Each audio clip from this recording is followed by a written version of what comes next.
Ever felt trapped, even when you're supposedly free? Ancient sage.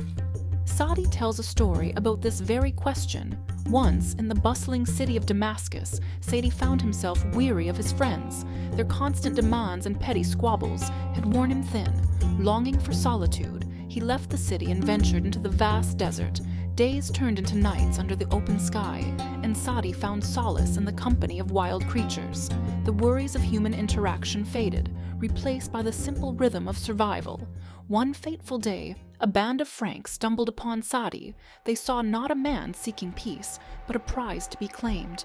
Bound and dragged to Tripoli, Saadi was forced into a life of grueling labor, digging ditches alongside other captives, many of them Jews. His heart ached for his former freedom, and he prayed for deliverance. As if in answer to his prayers, a nobleman from Aleppo, a familiar face from Saadi's past, recognized him amongst the laborers.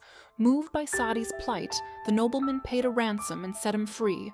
Overwhelmed with gratitude, Saadi accompanied the nobleman back to Aleppo. The nobleman, eager to repay Saadi's past kindnesses, offered him his daughter's hand in marriage.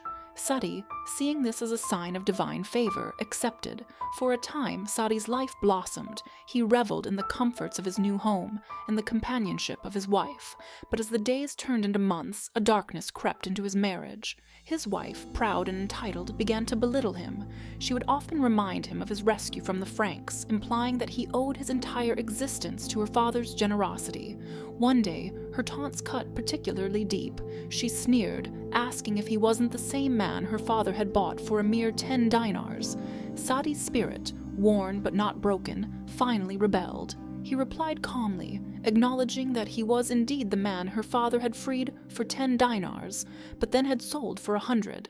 The room fell silent. Saadi's words hung in the air, heavy with truth.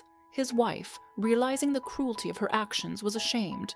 Saadi, though wounded, felt a sense of liberation. He understood that true kindness is not a transaction, but a selfless act, and respect, once lost, is difficult to regain. Saadi's tale echoes through the ages, reminding us that even in the face of adversity, our spirit remains our own. Kindness should be given freely, not as a bargaining chip, and while gratitude is important, it should not come at the cost of one's dignity. True freedom lies not in chains broken, but in spirits unbroken.